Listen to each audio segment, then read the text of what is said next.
এদেশ যদি একটা আপনি পাগলকে বলেন এদেশ কি পাকিস্তান দখল করার কোনো সম্ভাবনা আছে? একটা পাগলও বলবেন না। যখন তাদের ক্ষমতা ছিল তখনই তারা থাকতে পারে নাই, আবার নতুন ভাবে দখল করার প্রশ্নই আসে না, পাগলও বলবে। কি কথা ঠিক না? এদের সাগর দখল করার কোনো, যেহেতু আমাদের অন্যদিকে আছে দক্ষিণ দিকে সাগর, আর সাগরে দেশ দখল করার কোনো সম্ভাবনা নাই। হ্যাঁ, তিন দিকে যে আমার রাম বাবুরা আছেন তারাই দেশটাকে দখল করতে পারে। কথা ঠিক না? কাজে এর জন্য নতুন ভাবে পতাকা নিয়ে আবার নাড়াচাড়া শুরু হয়েছে। স্পষ্ট ভাষায় বলে যেতে চাই, যদি আমার এই লাল সবুজ গোলাপি এই লাল সবুজ পতাকার উপরে কার্যর নজর পড়ে, এই পতাকা ধ্বংস করার জন্য তার চক্রান্ত করে তার চক্রগুলো পেয়ে ফেলা হবে। যদি পতাকা আঘাত করে তার হাতকে ভেঙে ফেলা হবে ইনশাআল্লাহ। আমরা জানি দ্বিতীয়বার কাদের সাথে আমাদের যুদ্ধ হবে, কাদের সাথে যুদ্ধ করতে হবে আমরা তা জানি, এবং সেইভাবে আমরা প্রস্তুতি গ্রহণ করছি। অথচ সেনারা বলবে, আমাদের দেশের পুলিশরা বলবে, প্রশাসন বলবে, না ভারতের এতগুলি অস্ত্র আছে, এত সৈন্য আছে, এত কামান আছে, তাদের সাথে যুদ্ধ করে আমাদের টিকে থাকার কোনো সুযোগ নাই, কোনো যুক্তিকতা নাই। আমরা বলবো ওদের কামান আছে, ওদের বিমান আছে, ওদের রাইফেল আছে, ওদের সৈনিক আছে, ওদের মধ্যে ঈমান নাই, লা ইলাহা ইল্লাল্লাহ হুঙ্কার ওদের মধ্যে নাই। হযরত শাহ জালাল ইয়ামানী রাহমাতুল্লাহ আলাইহি যে আল্লাহু আকবারের ধ্বনি দিয়ে গোটা কবিরের তত্ত্বস্থান ধ্বংস হয়ে ফেলছেন, আমি বিশ্বাস করি আল্লাহ যদি হুঙ্কার দিতে পারি দিল্লি সমস্ত তত্ত্বস্থান হয়ে যাবে ইনশাআল্লাহ। ভাইরা আমার, আপনারা জানেন না সুলতান মোহাম্মদ গজনবী রহমতের ইতিহাসকে আপনাদের জানা নাই? আমাদের উত্তাসিত ইতিহাসকে আপনাদের জানা নাই?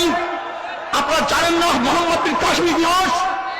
মোহাম্মদ বিন কাসিম রহমতুল্লাহ আলাইহি মাত্র ৫,০০০ সৈন্য নিয়ে রাজা দাহিরের ১,০০,০০০ সৈন্যের বিরুদ্ধে বিজয় অর্জন করেছেন। সুলতান মোহাম্মদ গজনবী রহমতুল্লাহ আলাইহি ওই সমস্ত কারতাগরে পাড়ি দিয়ে সম্রাটপত্তি দখল করেছেন। আপনারা জানেন এদেশের বীরেরা, আমাদের মুসলমান সৈনিকেরা আমেরিকা ভয় পায় না, ব্রিটিশ ভয় পায় না, রাশিয়া ভয় পায় না, কামান ভয় পায় না, আমি বিশ্বাস করি আমেরিকা সরকারকে ভয় পায় না। আজকে দেখবেন টেলিভিশনে প্রচার হচ্ছে যে কারা নাস্তিক, কারা ব্লগার, তাদেরকে ধরিয়ে দেন। আমি প্রাইম মিনিস্টারকে বলবো, আপনার বিরুদ্ধে যারা কটূক্তি করেছিল, শেখ সাহেবের বিরুদ্ধে যারা কটূক্তি করেছিল, আপনি তো টেলিভিশনে এই প্রচার করেন নাই যে শেখ সাহেবের বিরুদ্ধে, প্রাইম মিনিস্টারের বিরুদ্ধে যারা কটূক্তি করেছে তাদেরকে ধরিয়ে দেন, তাদেরকে আইনের আওতায় আনতে হবে। যদি আপনার বিরুদ্ধে কটূক্তিকারীদেরকে ধরিয়ে দেওয়ার জন্য প্রচারের প্রয়োজন হয় নাই, আপনার সিআইডি ডিআইবি যথেষ্ট হয়। আল্লাহ এবং আল্লাহ রসুলের বিরুদ্ধে কটূক্তিকারীদেরকে ধরার জন্য কেন আজকে প্রচারের দরকার আছে? আপনার সিআইডি ডিআইবি সব অপদার্থ, তাদের যোগ্যতা নাই, তাদের যোগ্যতা নাই। কি শিক্ষা দিয়েছেন আজকে গণপ্রজাতন্ত্রী বাংলাদেশ সরকার? আমাদের টাকা দিয়ে আপনাদের কাদেরকে প্রশিক্ষণ দিচ্ছেন? কেমন সিআইডি করছেন, কেমন ডিআইডি করছেন? যদি আমাদের বাংলাদেশের জনগণের টাকা বৃদ্ধা হয়ে থাকে তাহলে এই সমস্ত প্রশাসন আমাদের দরকার নাই, দরকার নাই সরকারের। আমরা একটা আন্দোলন করতে চাই, বিপ্লব করতে চাই, আমরা সরকার গঠন করি ইনশাআল্লাহ। ভাইরা আমার, আসুন। তবে আমাদের আগেকার বক্তা বলেছেন ইসলামী আন্দোলন হুরহাঙ্গামার আন্দোলন নয়, তারা ভাঙচুরের আন্দোলন নয়। কিন্তু আমাদের দেশীয় ভাষায়, গ্রাম্য ভাষায় একটা কথা আছে, যে এই ছেলেটা চুপচাপ থাকে হঠাৎ গরম হয়ে গেলে তার কিন্তু ক্ষিপ্রতা অনেক বেড়ে যায়। কি বলা ঠিক না? স্পষ্ট ভাষা বলতে চাই, চুপচাপ আসি, থাকার সুযোগ করে দেন, দাবি দাওয়া মেনে নেন।